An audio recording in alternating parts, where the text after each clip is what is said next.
Beneath the hush of autumn leaves and the watchful branches of a village orchard, secrets lie not in silence, but in soil, patient, buried, waiting for the right season to fall. In Charnley Wood, where frost kisses the apple trees and guilt walks in silk gloves, a truth long hidden stirs quietly beneath the roots. Not all fruit ripens sweet, and some confessions bloom only when the wind turns cold. Where in the world are you tuning in from today? And what time is it there? Let me know in the comments. Now then, let us walk together into secrets beneath the apple tree. It was on a blustery Tuesday morning, just as the post had landed with its customary thud at the mat, that Miss Marple received the kind of envelope one doesn't quite expect, but somehow feels one ought to have foreseen. Pale blue, modestly scented with lavender, and addressed in the careful looping hand of Mrs. Carmody, the vicar's wife. Inside was a note, gentle in tone and lightly apologetic, inviting her to attend the annual apple harvest supper at Orchard End, home of the Carrington family that coming Friday. Mrs. Carmody had long acted as the quiet thread weaving village events into civil order, and her invitation was always deliberate. Miss Marple, with a soft sound between amusement and curiosity, placed the letter beside her teacup. She had not visited Orchard End in nearly a decade. Still, something about the wording, "It would mean much to have you there," hinted at more than mere hospitality. Friday evening came draped in the mellow hues of the late September, when the light slips through leaves like golden lace, and the breeze carries with it the faint scent of cider pressing and wood smoke. Miss Marple, upright in posture despite the years, was conveyed by trap and cart from the vicarage, her shawl pinned neatly at the shoulder, a gift of plum jam on her lap. The Carrington estate, known as Orchard End, stood among gently sloping fields and rows of ancient apple trees, whose trunks leaned like elderly men mid-confession. The main house, with its grey stonework and amber-lit windows, seemed for a moment as if preserved in a moment just shy of memory. A house with long shadows, not all of them from the trees. As she alighted, a footman nodded wordlessly, and Mrs. Carmody emerged from the side path with flushed cheeks, and a look Miss Marple could only describe as quietly burdened. "Thank you ever so much for coming," she said, linking arms. "You've no idea what it means." Miss Marple, who very often did have an idea, merely smiled. The dining room at Orchard End had retained much of its Edwardian gravity. Dark oak panels, a hearth trimmed with delft tiles, and a long table so polished one could almost see the years sliding across its surface. Miss Marple was placed near the head, beside the vicar, and opposite a girl in her 20s with auburn hair and eyes that seldom rested. Introductions passed like warm bread. Charles Carrington, the elder son, broad-shouldered and unflinching. His mother Eleanor, silver-haired and statuesque, who gave Miss Marple a nod of precise politeness. There was laughter, the strained sort that clings to the edges of propriety, as cider was poured into pewter goblets. Rupert, the younger son, was not present. His absence was not remarked upon, which made it all the more noted. Eleanor rose to give a short toast, voice steady, eyes too calm. To harvest, and what it gives us. The guests echoed her, though some, Miss Marple observed, hesitated, their glasses a second too slow. Dinner began. The talk was light, but underneath, like a shallow stream beneath the orchard loam, something uneasy stirred. The kind of silence that knows exactly when to appear, and when not to. Albert Crampton, once the Carringtons' trusted groundskeeper, had been given a seat near the hearth. His frame was smaller than Miss Marple remembered, as if the years had eaten away not only at his body, but at the conviction with which he used to walk the orchard paths. His plate sat mostly untouched, his gaze wandering from one end of the table to the other, like someone seeking a face that had never arrived. The conversation around him swelled, then it dipped, and in that lull, that breath between anecdotes, Albert spoke. It wasn't loud, but the fire seemed to fall still to listen. It's still there, you know, under the roots, still under there. No one moved at first. Then came laughter, a polite awkward titter, and Charles leaned in with a jocular, "You mean the old cider cask, Albert?" But the old man was pale now, blinking as though from some distance only he could see. A tremor passed through his shoulder. His hand slipped from the armrest. He slumped forward into his pudding, gently and without sound.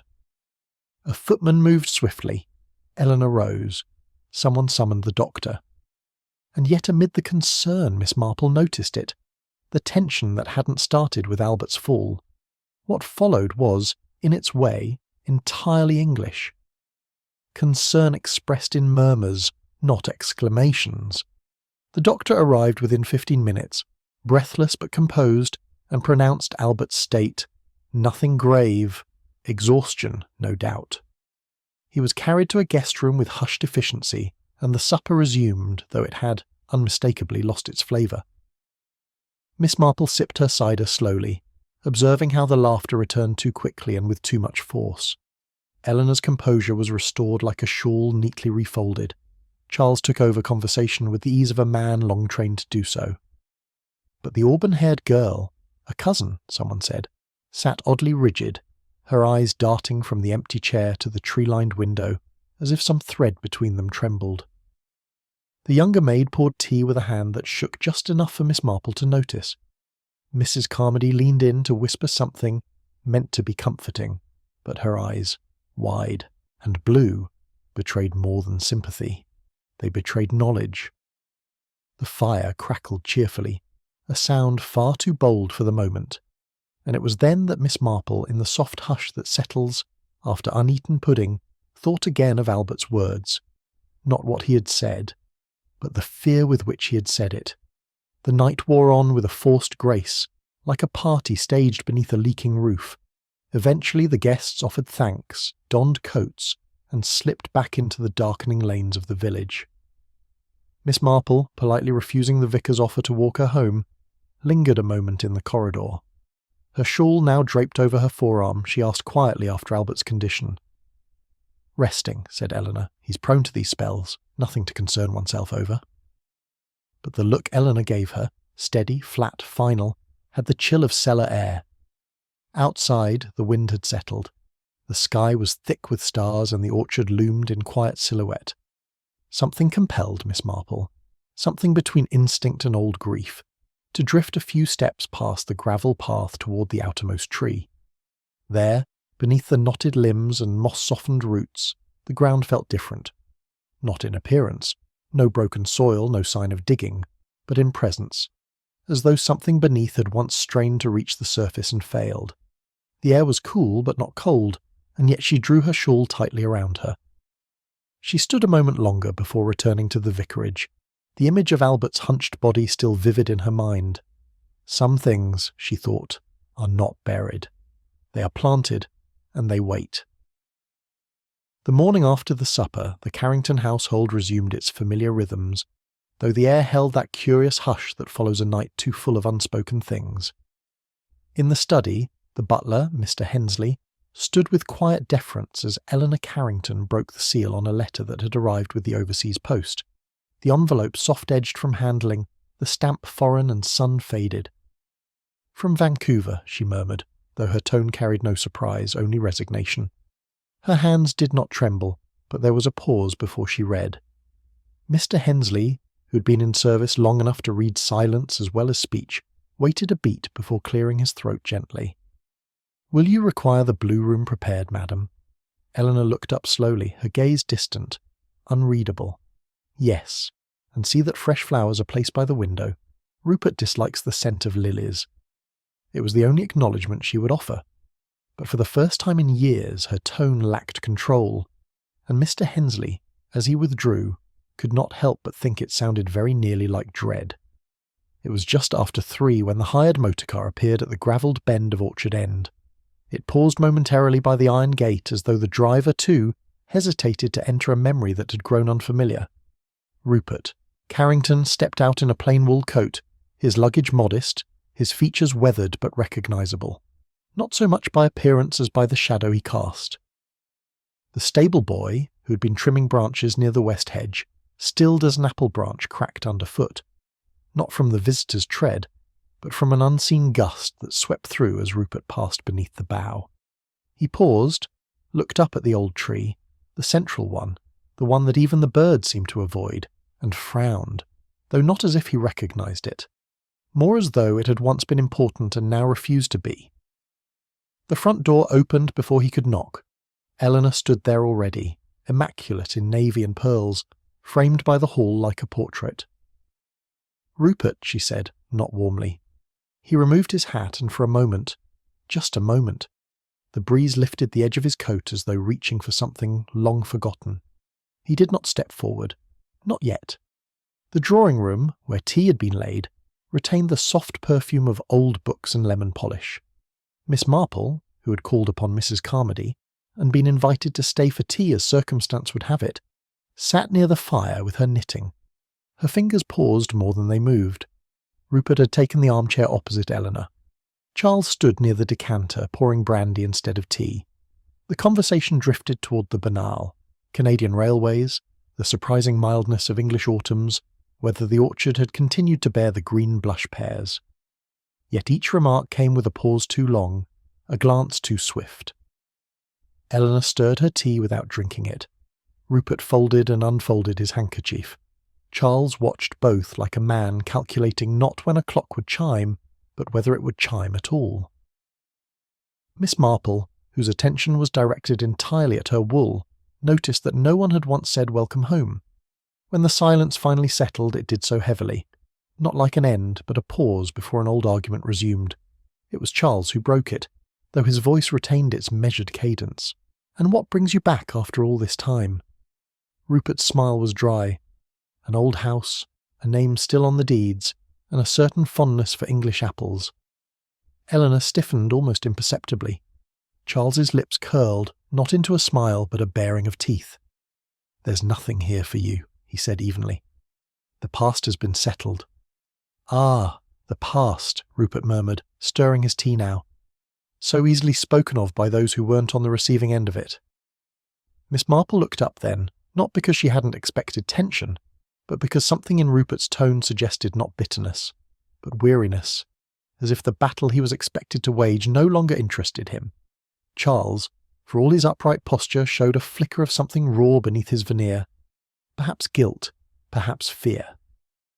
But Eleanor, ever composed, merely folded her hands over one another and said, "The past, Rupert, has no bearing on what must be preserved."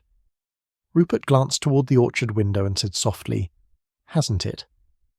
Later that day, as the house stirred with quiet preparations for dinner, Miss Marple happened upon the orchard foreman, Mr. Spence, overseeing a delivery of barrels.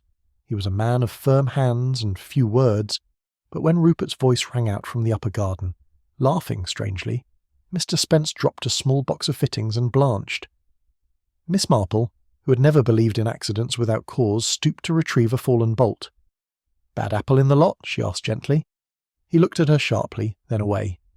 "Didn't expect to hear him again, is all. Him, Master Rupert," he swallowed hard. "Didn't think he'd come back." And then he turned briskly away, but not before Miss Marple caught the unmistakable sheen of sweat on his collar, though the air had turned quite cool. She said nothing, but in her mind something shifted, not in evidence, but in atmosphere. The orchard had remembered him. That evening, as twilight painted the lanes with mauve and shadow, Miss Marple dined quietly at the vicarage. Mrs. Carmody spoke of hymn selections and harvest baskets, but her voice lacked its usual enthusiasm. When the conversation turned, as it always did, to the Carringtons, Miss Marple mentioned Rupert's return with the same softness she reserved for churchyard lilies. Mrs. Carmody's fork paused mid-air. "I imagine it will bring things back," she said. "Some things," Miss Marple murmured, "do not leave until they have been addressed." And then, almost as an afterthought, she added, "Curious, really, how he looked everywhere but the orchard." Mrs. Carmody did not respond immediately. She dabbed her mouth with her napkin, then said quietly, "Perhaps he knows what's buried there." Miss Marple did not press, but as the candles flickered, her gaze drifted toward the dark window pane. The apple trees beyond stood like quiet sentinels, and not one leaf stirred. The weather turned that night, as if stirred by something restless beneath the soil. It began with a whisper of wind through the hedgerows, then the low groaning of tree limbs as a storm gathered itself upon the downs and swept over the village with unexpected force. At Orchard End, shutters rattled and gutters overflowed. The orchard, once so still beneath the moon, now roared like a sea of branches and leaves. 1,000 arms twisting in protest. Among them stood the oldest apple tree, gnarled and broad and ancient, its roots sunk deep into the estate's memory. It had withstood worse in its time, or so the family claimed, but age has a way of recalling its own limits. Just after midnight, as the storm reached its loudest crescendo, a tremendous crack split the air, followed by a dull, earthy thud. In the guest room, Rupert Carrington stirred, but did not rise. In her bed, Eleanor opened her eyes and stared at the ceiling.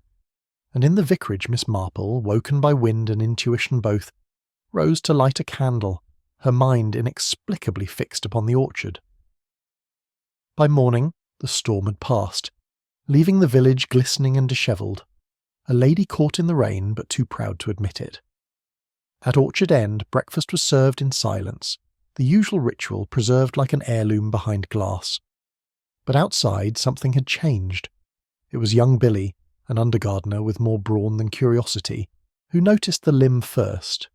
The great branch, once arched like a cathedral beam above the central tree, now lay twisted and broken on the ground, its bark torn, its heartwood exposed like a wound. He approached slowly. A patch of soil beneath the splintered trunk had come apart, not swept aside by the fall, but as though loosened from below. There was a faint dip in the earth, a depression that didn't match the root structure. Billy frowned. He fetched Mr. Spence, who arrived with a crowbar, and an expression already set in apprehension. They cleared the debris in grim silence. Spence knelt and brushed away damp clumps of soil with the edge of a handkerchief. Something metallic glinted faintly in the muck. A corner, a hinge. "Fetch gloves," Spence said, "and don't say a word to the household yet." But word, as ever, had already begun to move. It took nearly an hour to ease the object from the soil, a small rust-caked tin box, the kind one might find tucked into an attic drawer beside letters long unread. Yet this one had lain not above memory, but below it, pressed into the earth, hidden not by accident but intention. Spence placed it on a flat stone, his gloves now smeared with the dark clay of the orchard. He did not open it. For that he sent word to Eleanor, and within the hour she arrived, Rupert just behind her, still in his morning coat, a button undone at the collar. Miss Marple, who had arrived on a separate pretext, the delivery of a jar of quince marmalade to the housekeeper, observed from a polite distance, feigning surprise when invited to join them. The box was small enough to rest in Eleanor's palm. Its lock had long since rusted away, and with a delicate motion she lifted the lid. There was a pause. Not the theatrical kind, but a silence drawn taut, like the last breath before a confession. No one spoke as the orchard seemed to lean in around them. Inside the box, nestled in a layer of folded cloth browned by time, were the artefacts of a story someone had once tried very hard to erase. The first item Eleanor lifted was a child's shoe, small, scuffed, its buckle tarnished, the leather curled from damp and decay. It might have belonged to a girl of 10, perhaps younger, and though the colour had faded, one could still see the faint stitching along the heel. No one spoke. Next came a locket, its chain knotted upon itself like a muscle in pain. Eleanor hesitated, then pressed the clasp. Inside, beneath the fine layer of misted glass, was a miniature portrait. A girl, solemn-eyed, with dark hair tied in blue ribbon. Her expression was not fearful, but reserved, as though she had been asked to smile for someone she did not quite trust. Rupert exhaled softly. "Is she—" But he stopped himself. The final item was a torn page, folded once. The ink had blurred, but the hand was legible, round, young, unpolished. A sentence unfinished. I hid it where no one could. That was all. Charles, summoned belatedly, stood a little back from the group, his brow furrowed, not in confusion but calculation. "It must have been one of the servants' children," he offered lightly. "They used to play in the orchard, hide things." But the words landed with a thud. No one looked at him. Miss Marple, who had said nothing, studied the locket again. The child's eyes were familiar.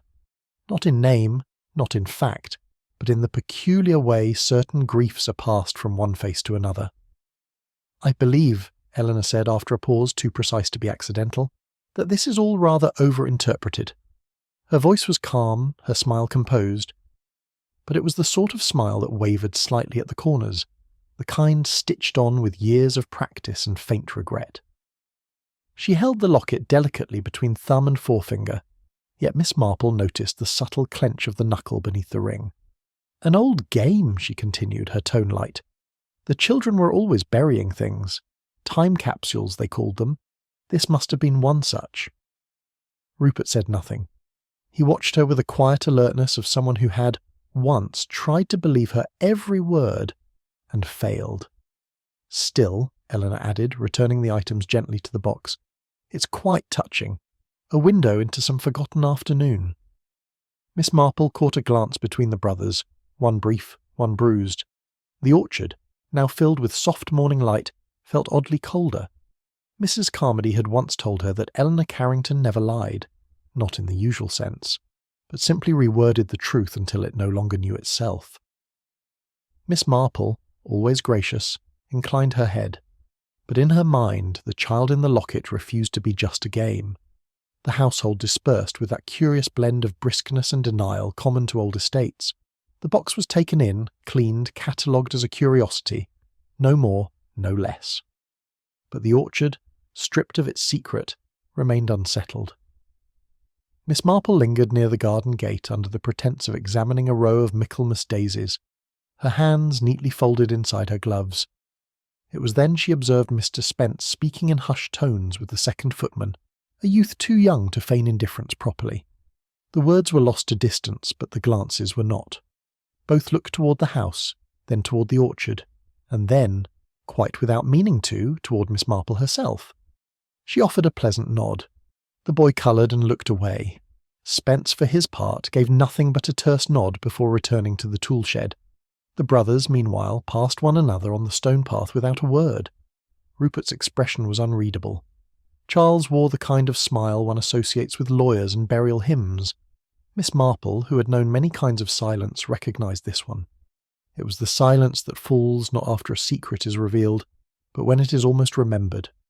As the tin box was carried into the house, its presence already receding into myth, Miss Marple paused beneath the broken tree. The branch, still resting on its side, creaked faintly in the breeze.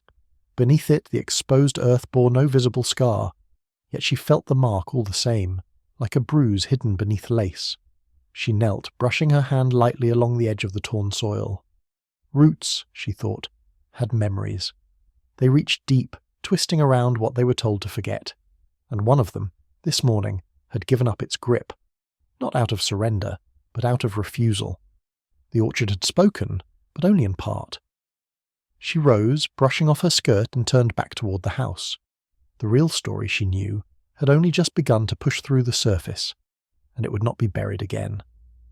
On a damp Monday morning, with mist clinging to the rooftops and the chimneys smoking like old men with secrets, Miss Marple made her way along Church Row, the locket tucked securely inside a small velvet pouch at the bottom of her reticule. She had not mentioned it at the vicarage breakfast table, nor during her polite visit to Mrs. Hargrave's. Some things required discretion, not concealment, merely the dignity of silence. The shop, a narrow affair wedged between a haberdasher and a watch repairer, bore no pretension. Its brass bell jingled softly as she entered. Behind the counter stood Mr. Archer, her niece's trusted jeweller, a man of impeccable eyesight and even more impeccable tact. "I wondered," she said pleasantly, producing the pouch, "if you might have a look at this. It was found in rather unusual circumstances." Mr. Archer, already alert to the tone that suggested something unsaid, took the locket gently, donned his eyeglass, and examined the clasp and frame with reverent care. "No hallmark," he murmured, "but late Edwardian. Sentimental piece. Might I open it?" Miss Marple gave a small nod, and with the faintest click the locket surrendered its secret. Within the delicate oval of the locket sat a portrait no larger than a shilling, a child's face painted in miniature but rendered with a surprising depth of character. A girl, dark-haired, her expression unsmiling but not severe, as though uncertain whether the person behind the brush was friend or stranger. Her gaze, fixed and formal, nonetheless suggested a reserve beyond her years, the sort of restraint one finds in children who have learned to weigh their words before speaking. Mr. Archer leaned back slightly. Not a studio miniature. Personal, intimate. A governess, perhaps, or an illegitimate relation. The child doesn't resemble the Carringtons, not from what I recall of the family portraits. No, Miss Marple said quietly. She does not. She accepted the locket once more and thanked him, her gloved fingers closing over it as if holding something not precious, but perilous. Outside, the wind stirred the leaves along the pavement. It was the sort of wind, Miss Marple thought, that often followed behind old stories. Stories meant to stay buried, but children are rarely buried quietly. Later that week, under the polite pretext of delivering a paperweight shaped like a hedgehog, Miss Marple called upon Mrs. Lydia Hawthorne, the postmistress's older sister, who resided just beyond the green with her cat, her arthritis, and her boundless memory. The parlour smelt faintly of lavender and mothballs, and the tea was weak, but the conversation, as Miss Marple well knew, was always strong. "Oh, the Carringtons," Mrs. Hawthorne said, stirring her cup without tasting. "Well, they've always been private, proper, not ones for scandal, not publicly anyway." Miss Marple offered a gentle murmur of agreement. "But there was a child once," Mrs. Hawthorne added almost idly, "years ago. A girl, not theirs. A visitor, perhaps. Stayed one summer, rather pretty, quiet as a feather, then gone." "Gone?" "Sent off, I think. There was a fuss, though no one said why. It was not a summer people spoke of afterwards. One of those seasons, better folded away." Miss Marple dabbed the corner of her mouth with a napkin. "I've always believed," she said lightly, "that summers are seldom forgotten, only hidden, like old letters." Mrs. Hawthorne chuckled, but the corners of her mouth remained flat. The Carrington housekeeper, Mrs. Avery, was a woman of formidable restraint and few confidences, but the former housemaid, Gladys, now living with her married sister in a small cottage near the river, proved more amenable when Miss Marple arrived bearing plum cake and an interest in rose cuttings. At first, Gladys demurred. "It was so long ago," she said, fingers twitching in her lap. "I couldn't say for sure." Miss Marple didn't press. She spoke instead of orchards and weather, and the curious way a house once disturbed seems to breathe differently. Eventually Gladys gave a quiet sigh, the sort that carries not relief but inevitability. "There was a little girl," she said. "Stayed a month, maybe more. Name wasn't used often. Ivy, I think. She had dark hair, always tied too tight, and eyes that looked older." She hesitated. "I remember she had bruises on her arms once. Said she fell from the swing, but she never played. Just sat. And then? She was gone. No, warning. Bags packed. One morning she was at breakfast, the next, nothing. Mr. Rupert left not long after. Nobody explained anything. Miss Marple said nothing, but her heart beat a little faster, because now the portrait had a name, and the silence had a shadow. The parish records were housed in the vestry, their spines curled with age and their pages crisp with time's silence. Miss Marple, with the vicar's indulgent permission, leafed through them slowly, tracing baptisms, marriages and deaths, the rhythm of village life carefully inked in clerical hand. No mention of Ivy Simmons, no entry of departure, no illness recorded, no burial, only a void where a presence should have been. Afterward, over tea at the vicarage, she broached the topic with Mrs. Carmody, who stirred her sugar absently and said, "That was the year Rupert left, quite suddenly, said nothing. Eleanor claimed it was a disagreement over business." "Did he say goodbye to anyone?" "No," she replied after a pause. "And Eleanor never spoke of it. The house seemed quieter after that, not in the peaceful way. More expectant somehow, as if waiting for something that never came." Miss Marple nodded.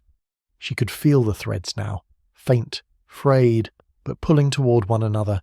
A child without a record, a boy sent away. A silence that had not faded, only folded in on itself. Whatever had happened that summer had been stitched into the soil, and the orchard she knew had begun to remember. It began, as such things often do, with a chance remark, a whispered comment over lace curtains, a murmured recollection passed between hands at the grocer's till. The orchard had given up something, and the village, seasoned in the art of secrecy, responded not with scandal, but with low, humming speculation. "I remember a girl," said old Mr. Leach at the butcher's, "but not her name. She used to walk alone, always down by the pond. Quiet thing." "I heard she was a cousin," murmured Mrs. Fallon at the hairdresser's. "Or a ward, or something worse." No one said the word out loud, but Miss Marple felt its shape in every phrase. Illegitimacy. Shame. The things buried with a name and forgotten with a headshake. At the post office, a widow with failing eyes asked if the tree had finally given up its ghost. And Miss Marple, ever the model of polite interest, said only, "Sometimes ghosts don't rise. They wait." The name Ivy had not yet passed anyone's lips. But she could feel it gathering, weighty as wind before rain, waiting to be spoken not in outrage, but in recognition. And when that happened, the orchard would no longer be quiet. There was a peculiar stillness about the lane that morning, as if the hedgerows themselves held their breath. Miss Marple, walking at her usual unhurried pace, turned down the narrow footpath toward the Crampton cottage, her umbrella tapping gently along the stones, though no rain threatened. The house came into view like a memory rather than a place. Ivy-clad, slate-roofed, with its garden left to go politely wild. No flowers bloomed now, not since Albert's death. The gate gave slightly under her hand, creaking just enough to announce a visitor, but not enough to be welcome. It had been months, and the neighbours, in their kindly British way, had sent stew and condolences, but stayed away. Bereavement was best left untouched until it either softened or hardened. No one wished to know which it had done. Miss Marple paused by the roses, now overtaken by thorns, then climbed the 3 uneven steps. She did not knock loudly. The silence behind the door was too complete, too practised, the kind that follows not just grief, but the fear that something more may still come. Mrs. Crampton opened the door with no expression at all. She did not wear black, but a pale wool cardigan that hung off her shoulders as though borrowed. Her hair was pinned as it had always been, but loosely now, as if she no longer saw the point of fussing. "Miss Marple," she said without surprise, and stepped aside. The parlour was neat, not untouched, but precisely managed, like a memory set on display for visitors. A modest fire burned, unnecessary for the weather, but necessary for the room. "I'll make tea," Mrs. Crampton said, already moving toward the scullery. "I still boil for 2, out of habit." Miss Marple sat without protest. On the small table beside her a pair of Albert's gloves remained folded. There was dust on them. When the tea came, it was poured into mismatched cups, one chipped at the rim. Mrs. Crampton's hands were steady as she passed it. Her eyes, however, betrayed the tired ache of someone who had not spoken aloud for too long. "I suppose you've come about Albert," she said at last, not looking up. Miss Marple folded her gloves gently in her lap. "I've come about the tree." Mrs. Crampton sat quite still for a time, stirring her tea though it needed none. Her gaze had moved from the fire to the lace curtains, but she saw neither. "It was early summer," she said finally, her voice dry with age and something else, "before the storm that took the west fence. That was the year the piers failed, I remember." She set the spoon down carefully. Albert came in from the orchard that morning white as paper. He hadn't said a word in all the years I'd known him that made me frightened. But that day, she folded her hands around the teacup. He told me he'd found Mrs. Carrington, Eleanor, at the base of the old apple tree, crying, kneeling, something in her hands. "What sort of thing?" Miss Marple asked gently. He didn't say, only that it looked soft like a cloth or a blanket. But she wasn't holding it like one would a shawl. She was holding it close, like you'd carry something small, or broken. Mrs. Crampton's voice shook slightly. She didn't see him at first. When she did, she told him to go, said she'd been praying, but Albert swore her hands weren't empty when he turned to leave. She looked directly at Miss Marple for the first time. "Prayers don't leave stains on your palms, miss." After a long silence, the teacups empty, Miss Marple asked a single question, posed lightly, as though an afterthought. "There was a nursemaid, was there not? Around that same time?" Mrs. Crampton gave a dry chuckle, bitter as the dregs of her cup. "Yes, Hester. Thin girl. Pale as milk and nervous as a trapped bird. She wasn't meant to stay long. Came from somewhere near Cheltenham, I think. Agency sent her.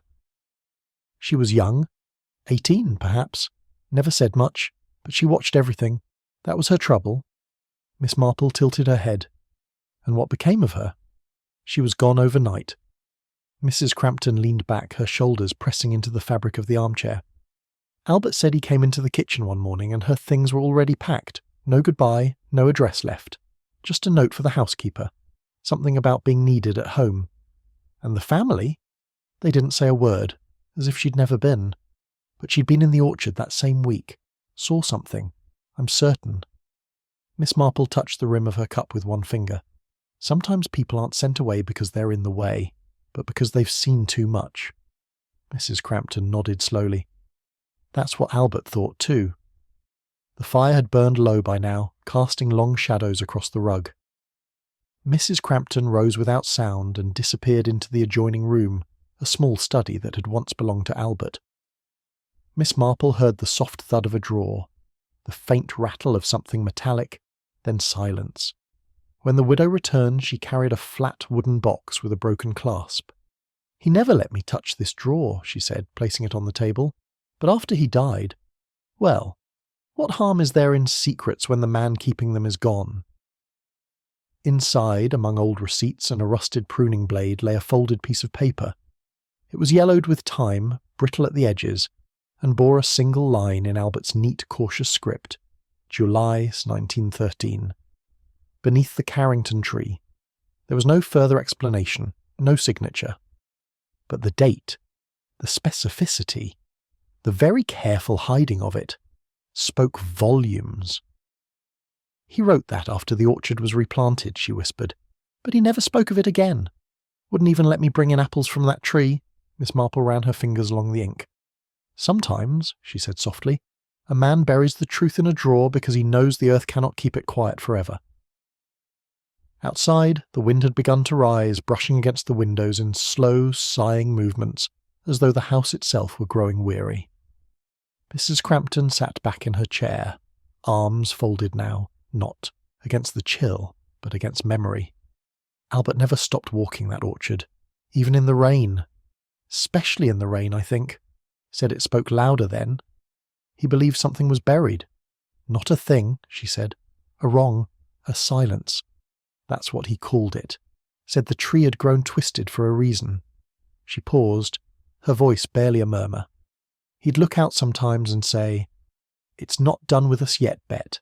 That ground remembers." Miss Marple nodded slowly. She had known trees to remember, not in sap and bark, but in the way they grew around the weight of what had been pressed into their roots.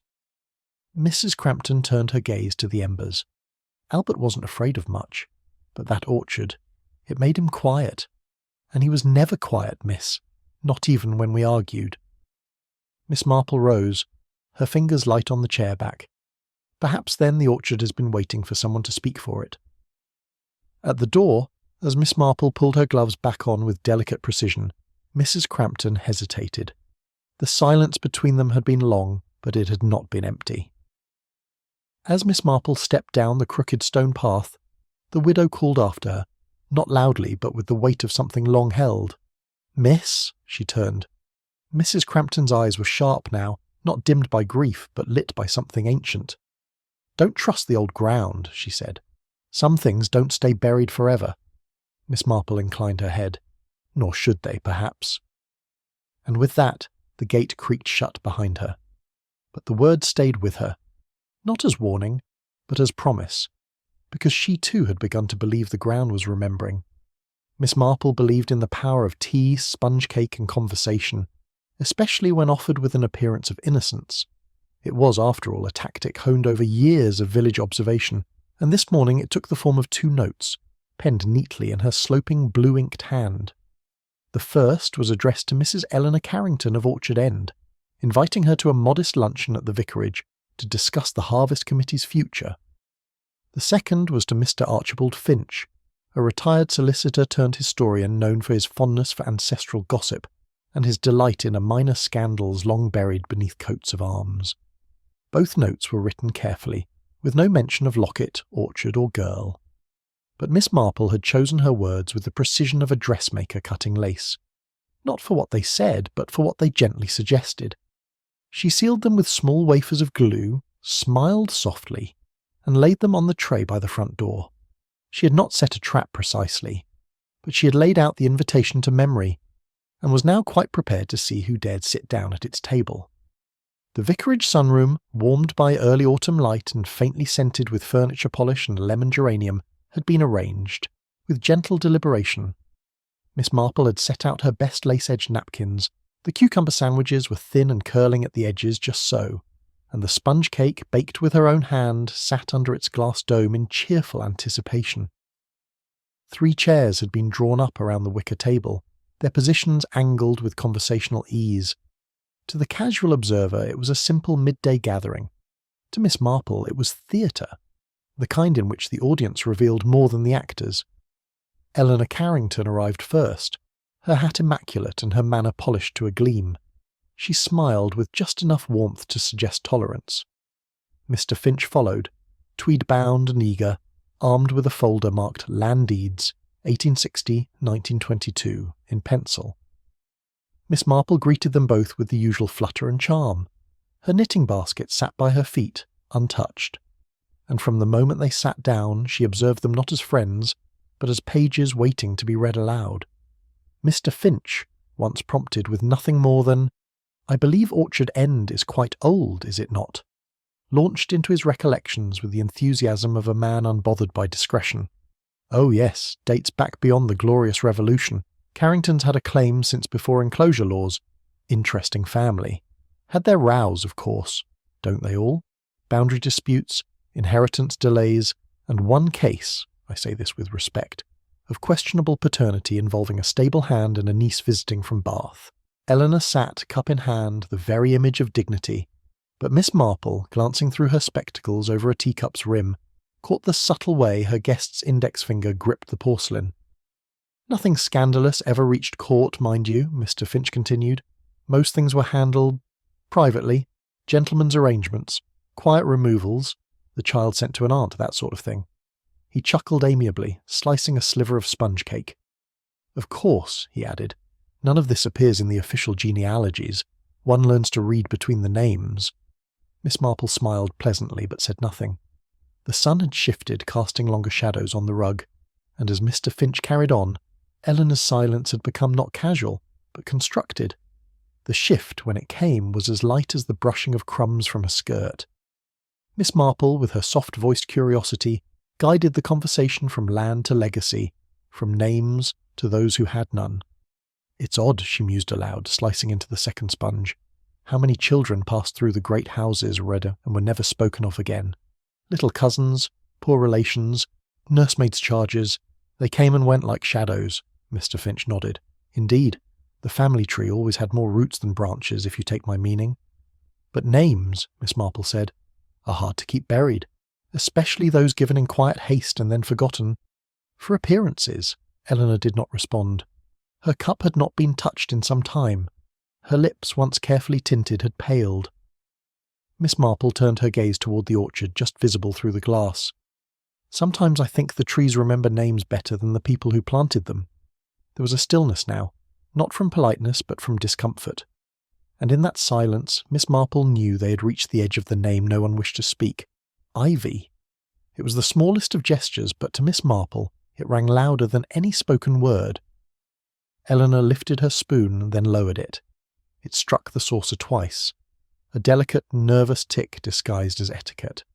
"I don't see," she said evenly, "how tales of bastards and barley fields apply to Orchard End." Mr. Finch, startled, blinked behind his spectacles. "No offence meant, of course." "None taken," she said too quickly, too brightly. Her smile had returned, brittle as first frost. "One must indulge the past, I suppose, though it rarely repays the favour." She turned to Miss Marple with a glint of steel in her gaze. "I imagine this luncheon was meant to be historical." Miss Marple folded her napkin with elegant care. "History, dear Mrs. Carrington, has a way of arriving at the table whether we set a place for it or not." And across the white cloth, something unspoken shifted, like a chair quietly drawn back from the truth. The second sponge slice remained untouched. Eleanor set down her cup, without saucer this time, and rose with a precision that was neither rushed nor polite. "I must beg your pardon," she said. "A headache. The light. I'm quite sure you understand." Miss Marple, who had lit no more candles than usual, nodded serenely. "Of course." Mr. Finch stood awkwardly, uncertain whether to offer escort or apology. but Eleanor was already moving toward the door, her heels clicking softly against the tiles, a rhythm of retreat. She left behind the scent of expensive perfume and untouched jam, and as the door closed gently, the sun seemed just a little dimmer in the room. Miss Marple did not speak at once. She folded her napkin precisely and reached for her knitting. The needles clicked softly in the hush, a sound oddly soothing. Mr. Finch cleared his throat and muttered something about records, but Miss Marple was already far away, not in thought, but in certainty. For in the silence Eleanor Carrington had left behind, something had snapped. Not a confession. Something far more dangerous. A crack in control. It was a strange thing, Rupert said. How the past waits. He stood in the vicarage doorway, shoulders hunched as though the air itself had grown heavier. In his hand he held a single torn diary page, yellowed at the edges, brittle in places, its ink slightly smudged. "I found it tucked between 2 books in Father's cabinet," he said, his voice unsure. "A volume of Spencer's poetry and something on pruning roses. I hadn't meant to open them. I was looking for matches." Miss Marple took the page gently. It had been folded twice, sharply, with a kind of desperation, and then hidden, or forgotten. Rupert's eyes flicked toward the hearth. "It's mine. I wrote it. But I don't remember writing it like this." She read the words slowly, aloud at first, then silently.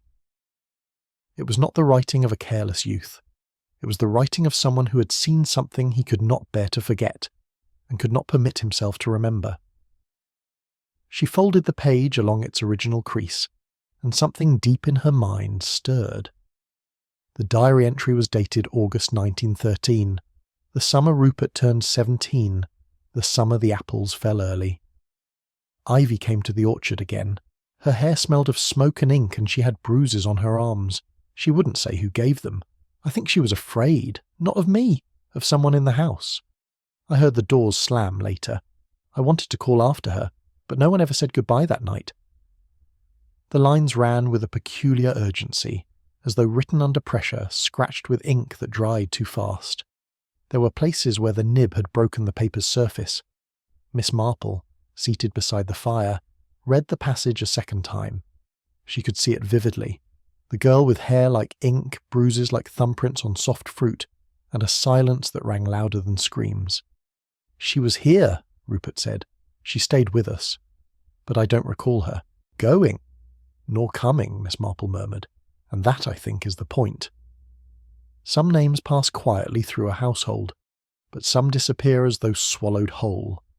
Rupert looked down at his hands, as if expecting to see ink stains of his own. Names, Miss Marple had always felt, were like seeds.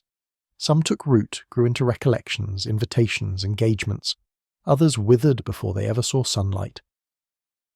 She walked that afternoon to the village school, a low red brick building with ivy clinging to the southern wall and the smell of chalk and damp fabric hanging in the corridors. "Just looking through some old ledgers," she told the young assistant at the front desk. "For the Women's Guild's centennial booklet. You know how people love their little histories." The ledgers were kept in a cupboard with tarnished brass hinges, alphabetized by year.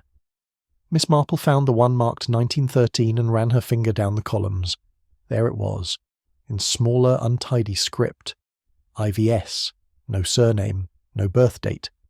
A single check mark under enrolled. She asked gently, would there be more information? The girl hesitated, then fetched an older woman from the staff room, grey-haired, buttoned up and instantly wary. "That name," the woman said, her tone tightening, "isn't used any more." But she existed. The woman did not answer.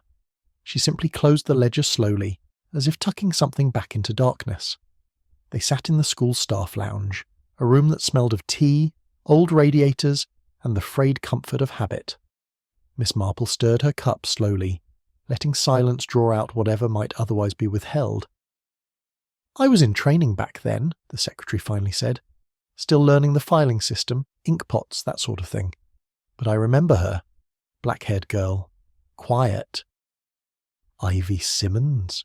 A reluctant nod. "She was placed with the Carringtons. Said to be a cousin, temporary guardianship." "Was there ever a transfer of records?" "No, She wasn't here long. Enrolled in April. Withdrawn in July. Any mention of a forwarding school? None that I recall, though I wouldn't be surprised. There were families who preferred not to explain too much, especially if something went wrong. Miss Marple sipped her tea. And did something go wrong? The woman gave a soft, bitter laugh. That house was full of things gone wrong, just no one ever put it on paper. She rose then, opened a drawer and handed Miss Marple a small dog-eared index card. Ivy Simmons, age 11, guardian C. Carrington, no known relations, special notes, quiet, sensitive to noise. And there, in the margin, one pencilled word, now half erased, withdrawn.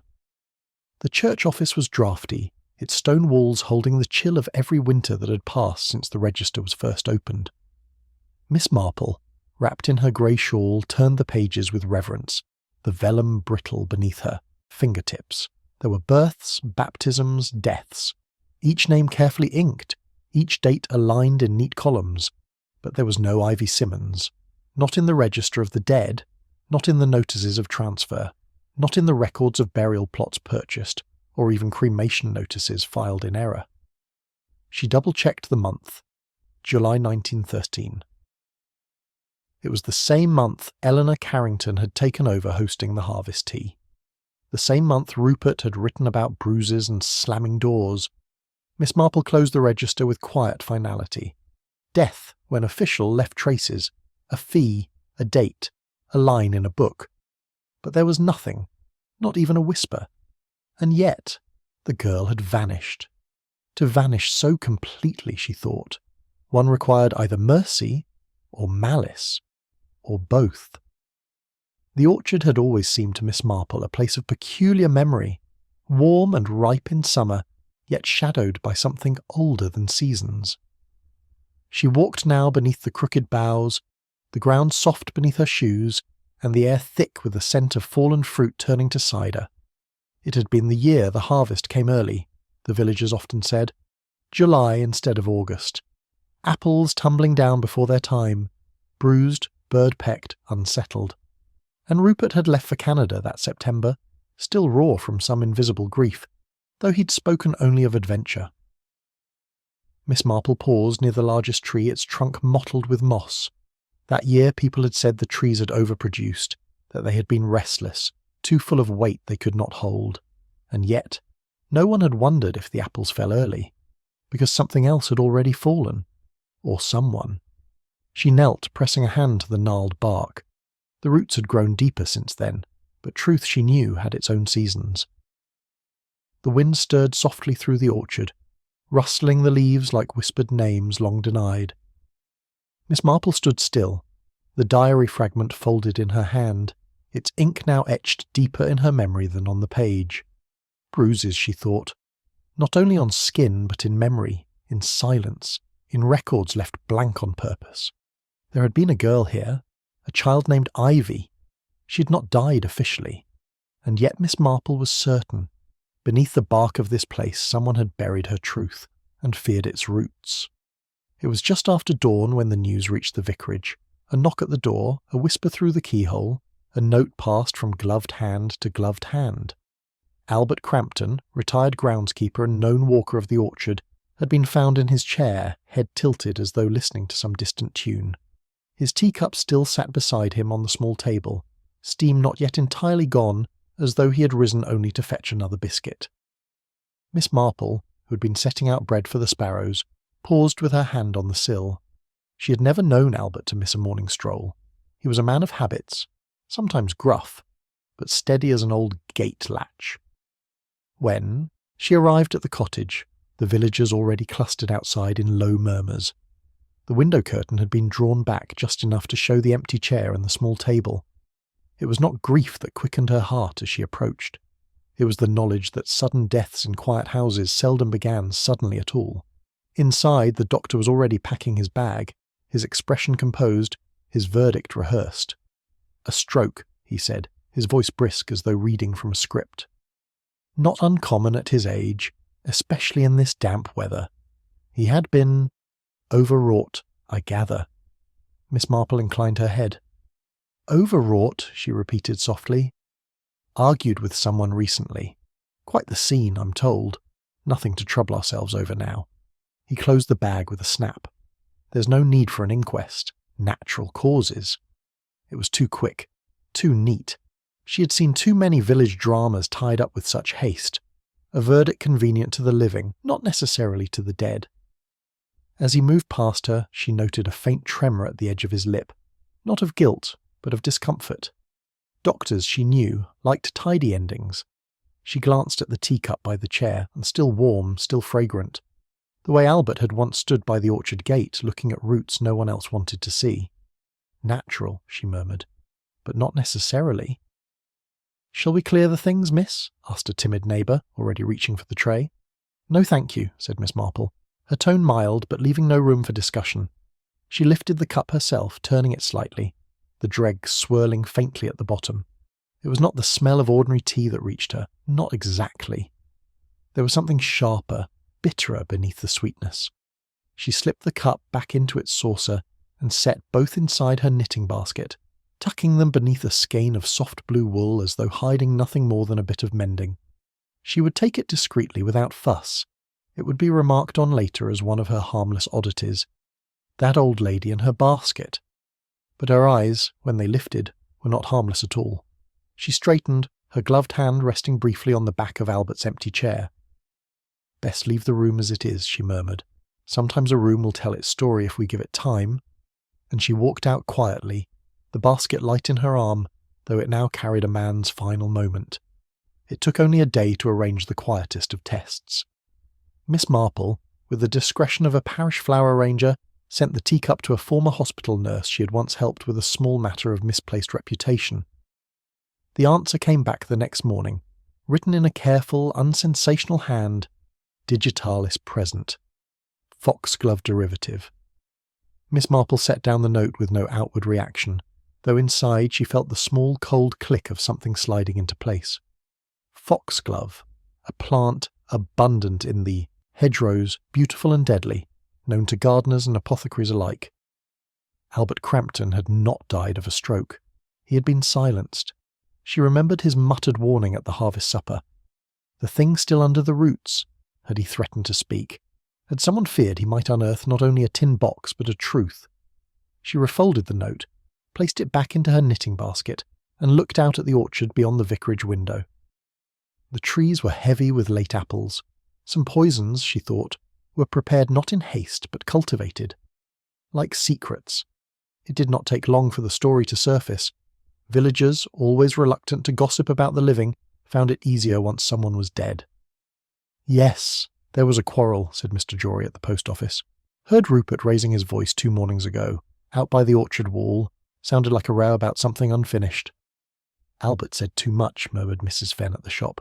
"I saw them. Rupert's face was red as a beet." Miss Marple listened politely, as though collecting weather reports. In her mind she replayed the scene she had not witnessed. An old man, a younger one, words sharp as pruning shears. It was convenient, almost too convenient. The black sheep returned from Canada, the old retainer dead, a quarrel overheard, a ready-made story for a village hungry for one. But she also remembered Rupert's eyes when he'd given her the diary page, not defiant but lost. Sometimes a raised voice was not threat but warning, and sometimes the wrong man was meant to be blamed. By the week's end, Rupert's name was on every whisper. His presence at the Carrington house already recast as intrusion rather than return. Eleanor held herself with an icy composure in public. Charles offered bland statements about family distress, and the servants went about with their heads lowered but their mouths loosened. Miss Marple, seated in her small parlour, threaded her needle without looking at it. She had seen this before, the ease with which a community selects its culprit, especially when the figure fits the tale. The prodigal son, the outsider, the one who argued with the victim.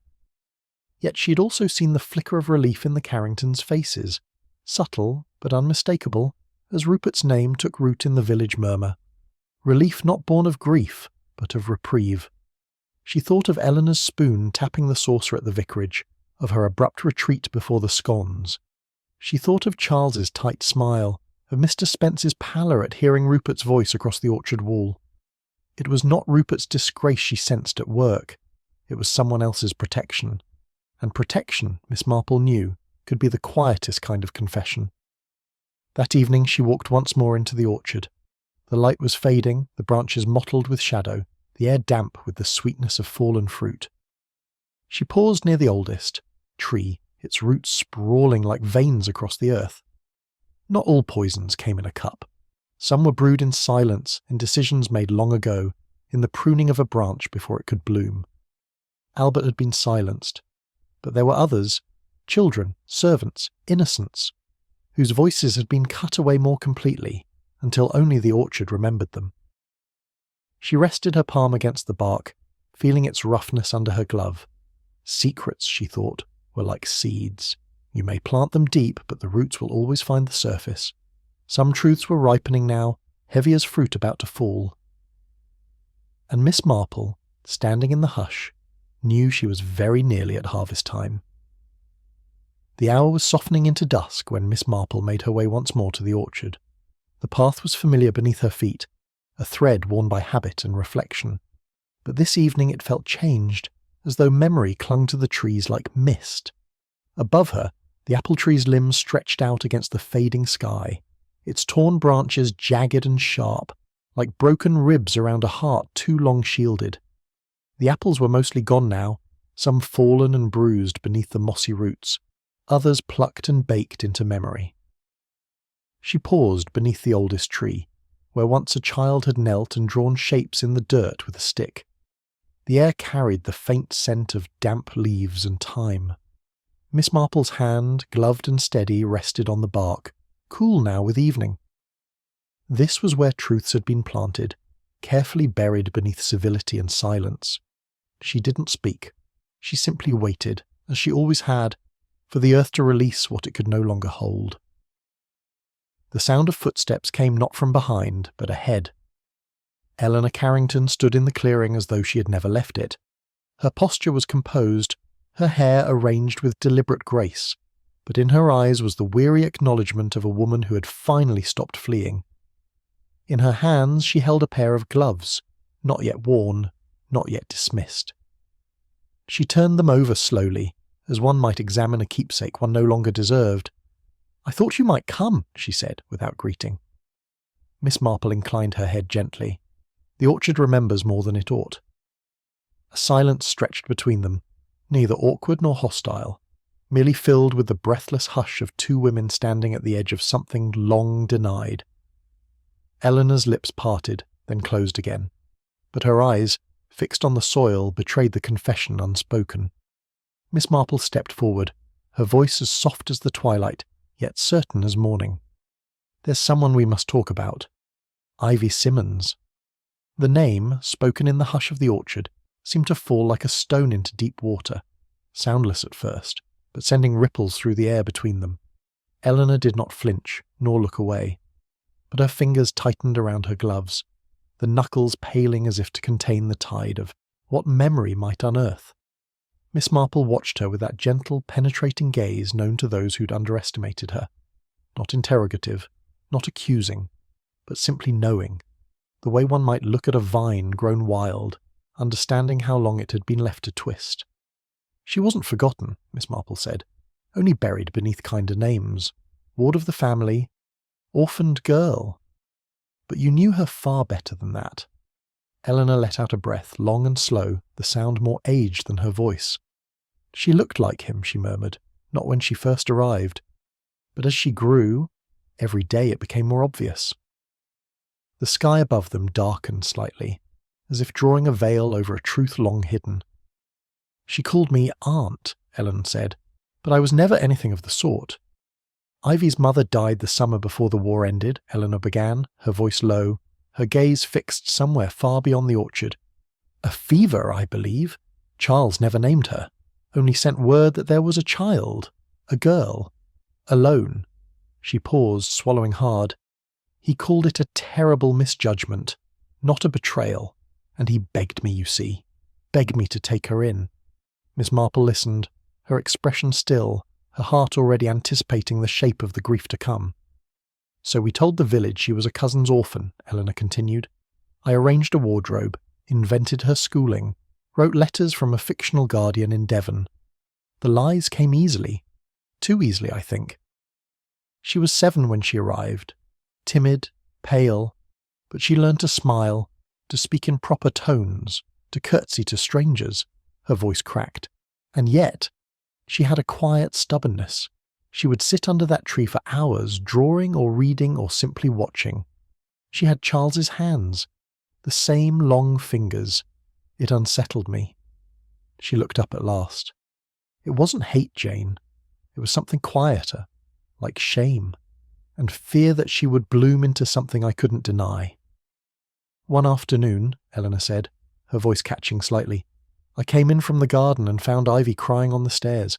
Her cheek was red, a mark, fresh. Miss Marple's breath was almost imperceptible, but it stirred the tension like wind in a curtain. She wouldn't say what happened, not at first, only later, in whispers. She said Charles had pushed her. He'd accused her of spying, of telling father things he hadn't meant her to hear. He'd called her a... Eleanor faltered, then said softly, a mistake that should never have come to Orchard End. She gripped her gloves tighter. Charles was 17, angry. He hated the secrecy, hated the way she followed him about. And Ivy admired him. She wanted a brother. She didn't understand why she irritated him so. The orchard around them darkened. The wind shifted. Later that day, Eleanor went on, her words slower now, I found her in the orchard. She said she'd fallen, but her wrist was bruised. She wouldn't meet my eyes. And Charles, he wouldn't speak at all for 3 days. She looked down at the soil. It was the beginning of the end, for all of us. She came to me a week later, Eleanor whispered, saying she'd written a letter, something she wanted her father to see. She didn't understand discretion, poor child. Not the way adults practice it. Miss Marple remained silent, but her heart quickened with the quiet dread of truth preparing to surface. I told her to wait, that I would post it. But I never did. That night, I burned it. A pause. The following morning, Ivy was gone. Eleanor's words now came in brittle fragments. We searched. We called the police. I performed the panic convincingly. Charles was silent, pale. Rupert was away already. I'd sent him to his aunt's to study. I thought that would protect him. She looked up, her face gaunt in the failing light. I buried her under the south apple tree, said it was for drainage. The gardener never questioned it. He only nodded when I asked him to leave the patch untouched. The orchard seemed to hold its breath. I told myself it was an accident, that she'd slipped, that Charles had meant no harm, and yet I buried the letter, I buried the child, I buried the truth. Miss Marple closed her eyes briefly as though in prayer or remembrance. Eleanor's voice was little more than a breath now. Albert, he'd been loyal, but loyalty frays when left in the cold too long. He came to me last week, said he knew, said he was tired of holding the secret alone. Her gloved hand trembled. He asked me what a child's bones were worth, said he'd tell Rupert. Miss Marple opened her eyes. So you brewed the tea? Eleanor's silence was answer enough. Then, just once, her voice broke. He had a bad heart already. I told myself it wouldn't take much. The orchard fell into silence again, as though even the trees recoiled. It wasn't hatred, Jane, Eleanor whispered. It was fear and love, and the weight of too many silences pressed into one final cup. The dusk had deepened into night now, and still the orchard did not stir. Eleanor's shoulders sank. Her gloves fell soundlessly from her hands, landing on the soil she had once turned, the soil that had hidden a child, a truth, a sin. No sob escaped her, only a quiet unravelling, like lace slowly pulled apart. Miss Marple reached forward, taking the woman's hand with the gentleness of one who had known grief too long to judge its shape. "It's time," she said softly. "Let it fall." It was just past dawn when the knock came, not loud, not hurried, but with the soft authority of someone who had been told what to expect and wished to make no fuss. The gravel path still glistened with dew as a plainclothes officer approached the garden gate of Orchard, End pausing politely before letting the latch fall. Eleanor Carrington was already on the step, her coat buttoned, her hair fastened in the restrained style she'd worn at funerals and family services. She did not ask him inside. Miss Marple, watching from beneath the elder hedge across the road, noted the tilt of Eleanor's chin, not defiant, but not bowed, the way one presents oneself for judgment long overdue. No words were exchanged, not within earshot. Only a slight nod. The officer extended his arm, not to restrain, merely to accompany. Eleanor took one last glance at the orchard behind her, then stepped forward, gloves folded neatly in one hand. And so, she left, not dragged, but delivered, as if the weight of her silence had at last grown too heavy to carry alone. The news, as such things do in villages like Charnley Wood, travelled without ever being spoken aloud. By midday, every lace curtain on the high street had shifted. Teapots were warmed, and ladies whose knees seldom permitted travel found themselves at the grocer's, remarking how Mrs. Carrington always did keep her garden lovely. There was no glee in the talk, nor the sharpening edge of scandal. Instead, a peculiar hush threaded through the conversations, a collective understanding that tragedy is not always loud nor easily judged. "She buried a child," murmured Miss Hartwell to the vicar's wife, who replied only with a slow nod and a tightening of the hands on her prayer book. No one spoke of poison, not aloud, nor of the orchard's roots, nor the mark it would leave on the village's map of memory. Only that she had gone, not escaped, not fled, but gone with grace, with gloves folded, with the door closed behind her as neatly as if it had been the end of Sunday tea. 3 days later, the newspaper arrived bearing a notice so carefully phrased it could have been penned by a solicitor's ghost. Charles Carrington, it declared, had stepped down from the upcoming election campaign, citing a period of personal reflection and private duty. There was no mention of Orchard End, nor of the mother who now awaited trial, nor of the brother who had taken to London quietly. Yet everyone knew, as people do in places where history clings to hedgerows, what the letter meant. Miss Marple, sitting with her embroidery beside the parlour fire, did not frown nor smile. She simply nodded once, as one does when the final piece of a pattern is laid, not to impress, but to complete. Charles had not been evil, only proud, only too tightly bound to a name and a future drawn in ink before he could write his own. And when the storm came, he had chosen not defiance, but distance, the gentler failure, and in its way, that too was a kind of truth. It was Rupert who returned last, not hurriedly, but with purpose, arriving with muddy boots and an overcoat that smelled faintly of tobacco and books. He came without ceremony, walking straight into the solicitor's office and emerging hours later with a folded deed in his coat pocket and something else, something less visible, tucked beneath his ribs. A week passed before the announcement came, hand-delivered to the vicar and posted at the town hall. Orchard End would no longer remain a private residence. It would become a refuge, a school of sorts, for children displaced by war, orphaned by illness, forgotten by the families that ought to have held them closer. Miss Marple was present at the meeting, seated quietly in the back, when Rupert spoke the name aloud. "It will be called Ivy House," he said, simply, "in memory." There were no objections. Even the baker's wife, who had once muttered about that strange girl with her books and silences, kept her lips closed and her hands folded. Something in Rupert's voice, not sorrow, not pride, but resolve, had drawn a stillness over the room, and in that stillness a sort of peace was allowed to grow. It was nearly November now, and the frost had begun to visit in the early hours, not yet biting, but present enough to leave a silver sheen across the orchard grass.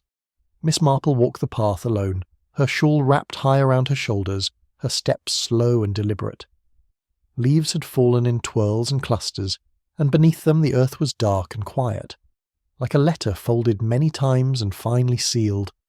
The south apple tree still stood, though its bark had roughened with age. Here and there a single fruit clung stubbornly to the higher branches, shriveled now, but intact. She paused beneath it, eyes tracing the lines of the roots that had once hidden what no one wished to see. And yet, here too, children would soon run, not to bury but to grow. She touched the bark briefly. It was cold, but not unkind. And as the wind moved softly through the orchard, she did not shiver. The tree had not asked to keep the secret, but it had done so, patiently, without resentment, until a voice came gentle enough to release it. Miss Marple remained for some time, watching as one last apple, yellowed and small, loosened its grip and fell without sound to the softened earth. There was no drama in it, no thunder, no gasp, only the gentle acceptance of gravity, of ripeness reached, of the inevitable surrender. She thought then, as she often did, how truth, like fruit, cannot be held indefinitely. Even buried things swell and shift and stir. Secrets pressed too long beneath pride and pain eventually ache to rise. It was not punishment that brought Eleanor to the orchard that night, nor vengeance. It was the ripening of time, and so, as Miss Marple turned from the tree, her footsteps careful on the frosted path, she felt not satisfaction, but a solemn mercy. The orchard would bear fruit again, but not the same fruit, never the same. In the quiet corners of English villages, justice seldom arrives with sirens or spectacles. More often, it comes on the breath of frost in the hush of falling leaves, or in the worn eyes of an old woman who simply pays attention. Secrets beneath the apple tree was never just about a crime. It was about the weight of silence, the ache of buried truths, and the fragile hope that something good might grow even from sorrow. In Eleanor's final choice, to speak, to confess, to face the chill morning with her coat already on, there was no triumph, only grace. Miss Marple, ever watchful, did not gloat. She understood that every tragedy leaves a choice behind, to bury it deeper, or to let the truth fall gently, like overripe fruit returning to the earth. It is this quiet understanding, not of crime, but of conscience, that lingers longest after the mystery is solved. If you were Eleanor, would you have spoken at last, knowing the cost, the shame, the ruin? Or would you have carried the secret to your grave to protect the ones you loved? What should one do when truth becomes both poison and cure? I'd love to hear your thoughts. Share your answer in the comments below, and tell me what moment in this story struck you the most. Let's talk mysteries, motives, and moral choices. And if you enjoyed this journey into the heart of Charnleywood, don't forget to like this video, subscribe to the channel for more Miss Marple style stories, and share this with friends and family who love a good twist beneath the surface. Thank you for listening. The next mystery awaits.